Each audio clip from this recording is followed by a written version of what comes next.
Assalamualaikum warahmatullahi wabarakatuh. Perkenalkan, nama saya Nita Wahyu Mahmuda dengan NIM 17045210062 dari Prodi D3 Akuntansi kelas akuntansi 2. Di sini saya akan menjelaskan tentang soal-soal UTS dari mata kuliah praktik anggaran perusahaan. Oke, langsung aja di sini kita langsung ke soal 2. Diketahui PT Hafizur merupakan perusahaan tas yang berlokasi di Jakarta Utara. Harga jual tas per unit adalah Rp250.000. Estimasi kenaikan harga dari tahun 2018 ke 2019 adalah 25%. Persediaan akhir barang jadi yaitu 25.000 unit dan persediaan awal barang jadi yaitu 30.000 unit. Berikut adalah data-data yang dibutuhkan. Jumlah persediaan awal kain di triwulan pertama yaitu 4.000 meter dan kain sebanyak 1.200 gulung. Jumlah persediaan awal untuk kedua bahan baku diperkirakan naik 10% tiap triwulannya. Di sini juga diketahui tabel data historis penjualannya dan tabel pemakaian bahan baku. Bisa dilihat di sini. Oke, langsung ke instruksi pertama, di mana di sini disuruh susunlah anggaran penjualan dengan metode rata-rata bergerak atau moving average. Langsung aja di sini soal yang pertama. Untuk mencari anggaran penjualan PT Adinda pada tahun 2019 itu, pertama kita membuat tabel penjualan per unit atau perkiraan penjualan tas dalam unit untuk tahun 2019. Oke. Nah, tabelnya seperti ini, ada kolom tahun, triwulan pertama, 2, 3, 4, dan total. Oke. Yang pertama, ini triwulan pertama. Untuk mencari triwulan pertama, yaitu jumlah dari triwulan-triwulan sebelumnya, pada tahun sebelumnya, dibagi per periode triwulan, yaitu 4. Jadi di sini, total dari ini semua, dibagi 4, dan hasilnya adalah 100.000 unit. Kemudian, untuk TW2, yaitu penjualan pada triwulan pada tahun sebelum-sebelumnya dibagi 4 juga. Contohnya di sini, penjualan pada triwulan kedua di tahun 2018 ditambah triwulan 3 ditambah triwulan 4 dan ditambah triwulan pertama pada tahun 2019 kemudian dibagi 4. Dan hasilnya 110.000. Dilanjutkan ke triwulan-triwulan selanjutnya sehingga mendapatkan total 444.375 unit. Selanjutnya kita akan membuat perkiraan harga jual tas selama tahun 2019. Di sini tabel yang kita buat yaitu ada kolom harga jual per unit pada tahun 2018, lalu ada kenaikan harga jual di tahun 2019 dan harga jual per unit di tahun 2019. Oke, di sini harga jual per unit pada tahun 2015 sudah diketahui pada soal, yaitu sebesar Rp250.000. Kita langsung masukin aja. Habis itu, untuk kolom kenaikan harga jual di 2019. Dan itu juga ada diketahui di soal sebesar 25%. Oke, lanjut. Sehingga harga jual per unit pada tahun 2019 adalah harga jual unit pada tahun 2018 dikalikan dengan kenaikan harga jual di 2019 yaitu sebesar 25%, lalu ditambahkan dengan harga jual unit 2018 sebelumnya. Sehingga mendapatkan total Rp312.500. Selanjutnya, kita mencari anggaran penjualan PT Adinda pada tahun 2019 untuk produk tas tersebut. Di sini bisa dilihat ada kolom penjualan per unit, terus ada harga jual per unit, dan penjualan dalam rupiah. Nah, untuk kolom penjualan ini, datanya kita ambil dari perkiraan yang sebelumnya tadi. Ini. Yang kita masukkan aja. Terus untuk harga jual per unit, juga kita tinggal masukkan saja dari kolom ini. Harga jual per unit 2019 dari perkiraan harga jual tas. Kita masukin semuanya. Lalu kita hitung penjualannya per triwulan. Untuk triwulan pertama yaitu sebesar Rp31.250.000. Triwulan kedua Rp34.375.000. 375 juta rupiah. Untuk triwulan ketiga 36.718.750 rupiah.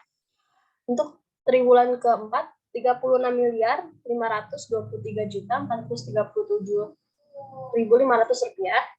Sehingga total yang didapatkan adalah 138.867.187.500 rupiah. Lalu untuk instruksi yang kedua yaitu kita disuruh susunlah anggaran produksi dengan stabilitas produk. Bisa dilihat tabelnya kayak gini.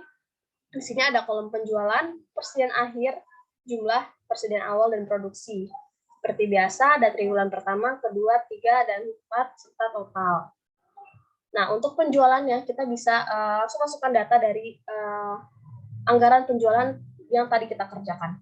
Yang ini langsung kita masukkan saja per triwulannya. Lalu setelah itu langkah selanjutnya adalah kita memasukkan persediaan awal dan persediaan akhir yang telah diketahui pada soal, yaitu persediaan akhirnya 25.000 dan persediaan awalnya itu 30.000. Oke, lanjut. Ini kita masukkan 25.000. Lalu ini kita tinggal jumlahkan saja sebesar 469.375. Kemudian dikurangkan dikurangkan dengan persediaan awal yang tadi besar 30.000. Dan hasil akhirnya itu 439.375. Lalu langkah selanjutnya kita bagi per triwulan. Karena triwulan ada 4, jadi 439.375 ini kita bagi 4. Sehingga mendapatkan total 109.844. Kita taruh di setiap triwulan untuk produksi akhirnya. Lalu yang langkah selanjutnya itu dari sini, kita hitung dari jumlah. Ini tuh dengan cara produksi ditambah dengan persediaan awal hingga dapat jumlah. Lalu untuk persediaan akhir kita cari yaitu dengan cara jumlah dikurang dengan penjualan. Lalu untuk triwulan selanjutnya pada persediaan awal itu adalah merupakan persediaan akhir dari triwulan sebelumnya dan caranya itu sama hingga triwulan keempat. Lalu lanjut ke instruksi ketiga, yaitu susunlah anggaran stabilitas persediaan. Tabelnya masih sama kayak tadi, kayak stabilitas produk tadi. Ada penjualan, persediaan akhir, jumlah, persediaan awal, dan produksi. Caranya juga sama, cuma yang membedakan yaitu untuk mencari intervalnya dengan cara persediaan awal dikurang persediaan akhir dibagi periode yang dianggarkan. Sehingga mendapatkan yaitu intervalnya 1.250. Oke. Nah, dari sini kita kerjakan itu dari sini dulu. Untuk mencari persediaan akhir di setiap triwulannya itu dengan cara triwulan 4 ditambah 1.250 itu akan mendapatkan persediaan akhir untuk triwulan ketiga. Begitu juga dengan triwulan sebelumnya. Oke, lanjut. Ini udah kita hitung semua. Dan kalau untuk persediaan awalnya, itu karena yang diketahui persediaan awal, maka itu dari triwulan pertama. Dan untuk itu, kita harus mencari persediaan awal di triwulan 2, 3, dan 4. Itu sama caranya dengan cara dikurangkan dengan 1.250. Lalu lanjut ke instruksi keempat, yaitu susunlah anggaran persediaan bahan baku langsung dengan asumsi stabilitas produk. Nih, stabilitas produk ini yang warna kuning. Ya, benar. Oke, yang pertama untuk bahan baku kain. Bisa dilihat di sini tabelnya seperti ini. Ada kolom triwulan, ada kolom produksi, SUR, harga per M, kebutuhan bahan baku, dan biaya pemakaian. Oke, di sini karena ada 4 triwulan, jadi kita bikin hingga 4 triwulan, 1, 2, 3, dan 4. Lalu untuk produksi sendiri di sini, kita ambil dari data yang ada di sini. Anggaran produksi dengan stabilitas produk. Ya, dari sini. Per triwulannya. Oke, kita enter. Lanjut, untuk SUR ini adalah data dari soal, yaitu dari sini. Standar pemakaian bahan baku. Untuk kain itu 0,5. Oke, kita enter aja. Sama ya, per triwulannya itu sama semua. Oke. Dan untuk harga juga sama, ini dari soal per triwulannya juga sama, yaitu dari sini. Sebesar Rp50.000. Selanjutnya, ini untuk mencari kebutuhan bahan baku, yaitu dengan cara produksi dikalikan dengan standar SORA ini, sehingga dapat 54.922. Karena ini adalah karena dari triwulan pertama dan triwulan keempat ini nominal sama, jadi otomatis perhitungannya juga sama, yaitu biaya pemakaian bahan bakunya sebesar Rp2.746.943.750.000. Dan kita total nih dari keseluruhan triwulannya, sehingga total biaya pemakaian bahan baku untuk tahun 2019 yaitu sebesar Rp10.984.375.000. Oke, selanjutnya untuk benang. Untuk benang sama saja seperti kain tadi, metode pengerjaannya. Cuma yang membedakan di sini adalah SUR dan harga per M-nya. Di sini SUR untuk benang yaitu sebesar 1. Terus harga per M-nya yaitu 20.000. Sama seperti yang kain tadi, karena triwulan pertama sampai triwulan keempat itu nominalnya sama, jadi perhitungannya pun juga sama. Sehingga biaya pemakaian bahan baku per triwulannya yaitu Rp2.196.875.000. Sehingga kalau di total, kita akan mendapatkan total biaya pemakaian bahan baku untuk benang pada tahun 2019 yaitu sebesar Rp8.787.500.000. Oke, selanjutnya untuk sebentar.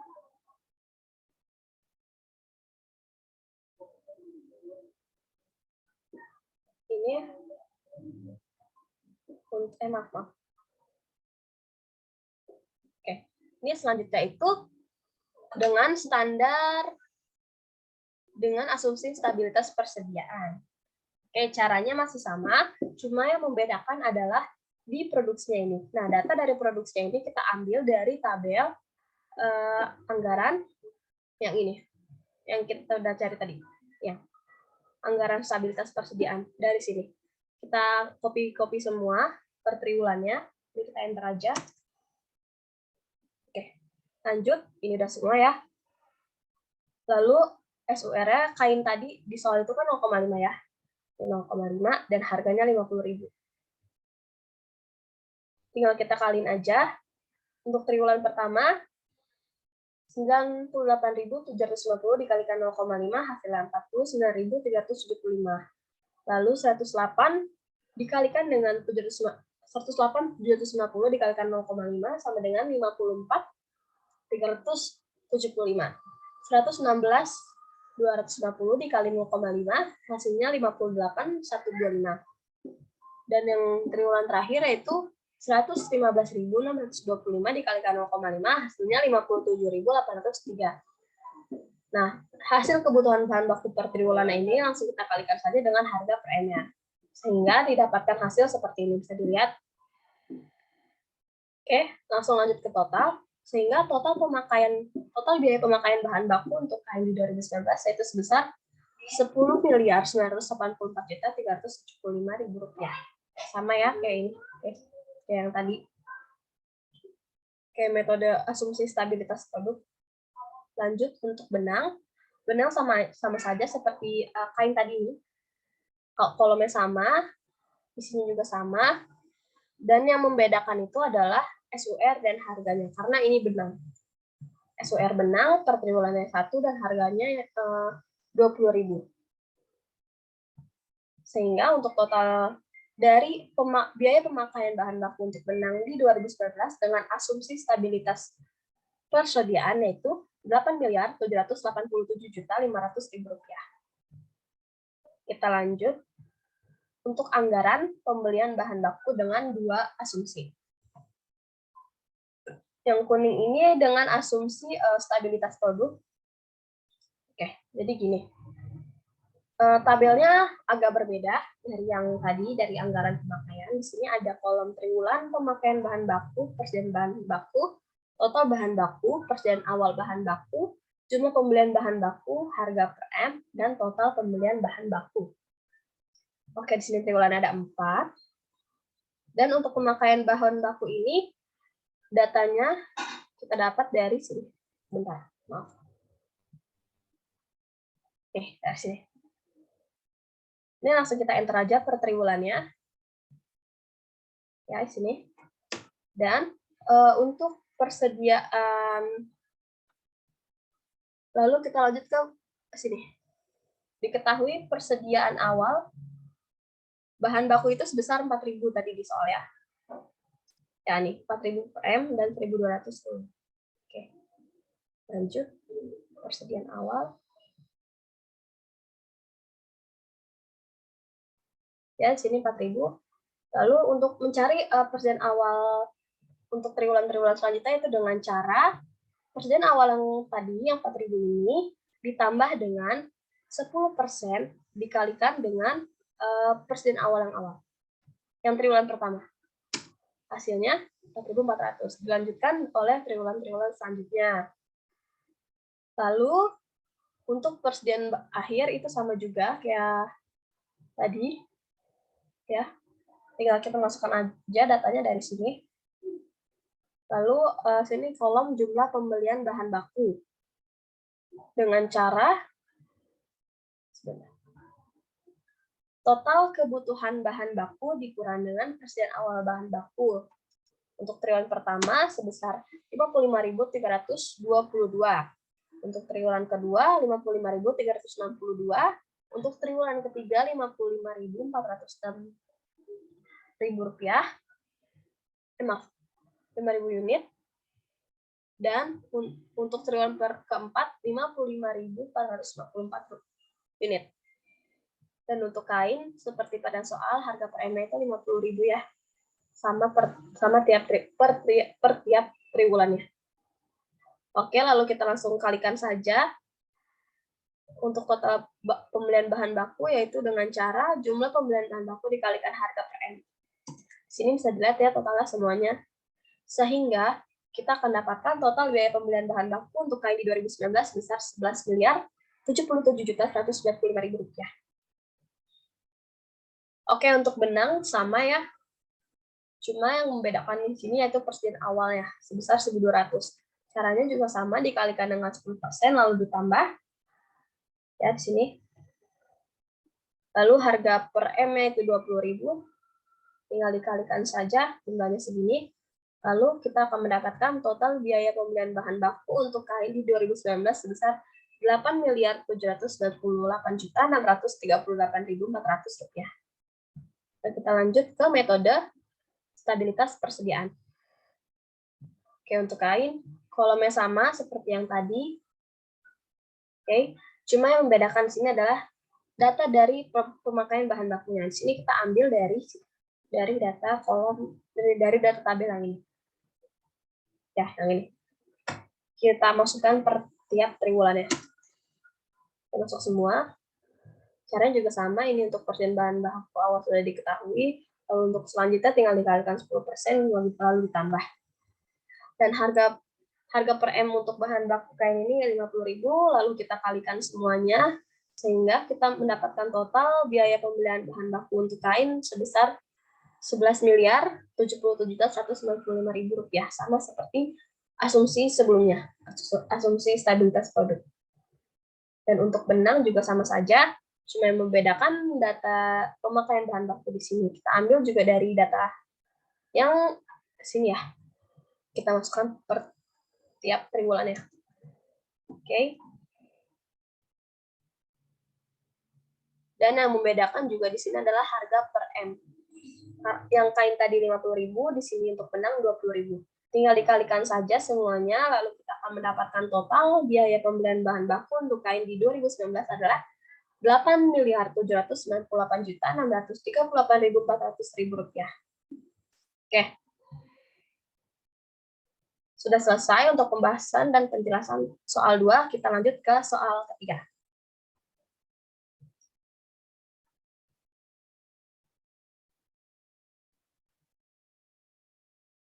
Oke, lanjut ke soal ketiga. Di sini diketahui PT Sierra merupakan perusahaan produsen pembuat tas dan sepatu. Lokasi kantor pusat berada di Jakarta Selatan, sementara pabriknya ada di kawasan Cibitung. Terdapat 3 departemen dalam produksi barang, yakni Departemen 1, Departemen 2, dan Departemen 3. Alokasi BOP untuk masing-masing departemen adalah 30% untuk Departemen 1, 40% untuk Departemen 2, dan 30% untuk Departemen 3. Berikut adalah data rincian beban yang diasumsikan untuk tahun anggaran 2019. Di sini ada datanya, yaitu sebanyak 21 data ya. Ada pembelian material tidak langsung, pembelian material langsung, biaya tenaga kerja buruh pabrik langsung, biaya tenaga kerja membantu produksi tidak langsung, dan seterusnya sampai ada biaya lembur tenaga kerja langsung pabrik. Oke, di sini ada 6 instruksi. Yang pertama yang akan kita kerjakan yaitu hitunglah BOP dari rincian data di atas. Oke, di sini pengerjaannya. Seperti ini tabelnya, ada 9 data yang masuk ke perhitungan biaya overhead pabrik. Yang pertama, pembelian material tidak langsung sebesar 40 juta, dan ada, saya blok dulu, ada biaya tenaga kerja dalam kurang membantu produksi tidak langsung sebesar 90 juta. Yang ketiga, ada beban perbaikan mesin pabrik sebesar 20 juta. Yang keempat, ada beban depresiasi mesin pabrik sebesar 35 juta. Yang kelima, ada beban depresiasi gedung pabrik sebesar 40 juta. Yang keenam, biaya administrasi pabrik sebesar 7 juta. Yang ketujuh, biaya listrik pabrik sebesar 30 juta. Yang ke-8, biaya utilitas pabrik sebesar 15 juta. Dan yang terakhir, ada biaya lembur tenaga kerja pabrik langsung sebesar 8 juta. Sehingga total yang didapatkan dari perhitungan biaya overhead pabrik ini adalah 285 juta rupiah. Oke, selanjutnya instruksi kedua yaitu hitunglah beban non produksi. Sebentar, maaf. Oke. Untuk beban non produksi sendiri di sini yang masuk ada 8 data ya. Yang pertama yaitu beban gaji divisi penjualan dan administrasi sebesar 80 juta. Yang kedua, beban depresiasi aset tetap kantor pusat sebesar 65 juta. Yang ketiga, beban bonus karyawan untuk produk sebesar 15 juta. Yang keempat, beban listrik kantor pusat sebesar 14 juta. Yang kelima, biaya utilitas kantor pusat sebesar 10 juta. Yang keenam, ada beban promosi sebesar 13 juta. Yang ketujuh, ada beban sumbangan karyawan kantor pusat sebesar 12 juta. Dan yang terakhir, ada biaya makan karyawan kantor pusat sebesar 30 juta. Sehingga total yang didapatkan dari perhitungan beban non produksi tersebut sebesar 239 juta rupiah. Selanjutnya, untuk instruksi ketiga, yaitu hitunglah komponen biaya produksi langsung. Di sini data yang masuk ke dalam komponen biaya produksi langsung, yaitu ada 4. Yang pertama, ada pembelian material langsung sebesar 300 juta. Yang kedua, ada biaya tenaga kerja buruh pabrik langsung sebesar 140 juta. Yang ketiga, ada biaya lembur tenaga kerja langsung pabrik, ada 10 juta. Yang keempat, yaitu biaya penyelia bagian produksi sebesar 20 juta. Sehingga total yang didapatkan dari perhitungan komponen biaya produksi langsung adalah 470 juta rupiah. Oke, di sini untuk instruksi keempat, yaitu hitunglah alokasi BOP untuk tiap departemen. Oke, karena pada PT Sierra ini ada 3 departemen, jadi kita masukkan departemen 1, 2, dan 3. Untuk perhitungan alokasi BOP Departemen 1 yaitu sebesar 30% dari soal untuk Departemen 1 dikalikan dengan total perhitungan biaya overhead yang ini. Yang 285 juta. Sehingga didapatkan untuk departemen pertama yaitu sebesar 85.500.000 rupiah. Dan untuk departemen kedua, perhitungan BOP tadi dikalikan dengan 40%, hasilnya 114 juta. Dan untuk departemen ketiga, dikalikan 30% dari eh, perhitungan biaya operatif pabrik ini. Sehingga total yang didapatkan dari perhitungan alokasi BOP tiap departemen yaitu 285 juta. Oke, untuk instruksi kelima yaitu jelaskan manfaat dari penyusunan anggaran BOP. Di sini saya sebutkan ada 4, yaitu pertama sebagai sarana koordinasi antara divisi bersangkutan yakni produksi, akuntansi, dan keuangan. Yang kedua, dapat mengelola dan mengawasi pengeluaran. Yang ketiga, sebagai acuan kerja dari departemen, khususnya departemen produksi dan akuntansi atau keuangan. Dan yang terakhir ada sebagai alat pengawasan kerja pada saat proses realisasi anggaran. Dan yang terakhir untuk instruksi ke-6 yaitu jelaskan dan dilakukan manajemen dalam menyusun anggaran BOP jika ada beberapa mesin yang tidak produktif lagi. Oke, jawabannya perencanaan biaya yang baik harusnya dipusatkan dalam interaksi antara taraf pengeluaran dengan manfaat yang diperoleh dari pengeluaran tersebut. Hal yang dilakukan manajemen dalam penyusunan anggaran BOP apabila diketahui beberapa mesin tidak produktif lagi ialah manajemen bisa mengetahui rincian produktivitas yang dihasilkan dari unsur biaya produksi yang telah direncanakan perusahaan saat ini. Karena mesin tidak produktif lagi, maka jika diperbaiki akan mengeluarkan biaya yang lebih besar dari nilai jual setelah mesin tersebut diperbaiki. Oke, sudah selesai penjelasan saya mengenai soal 2 dan soal 3. Kurang lebihnya mohon maaf. Wassalamualaikum warahmatullahi wabarakatuh.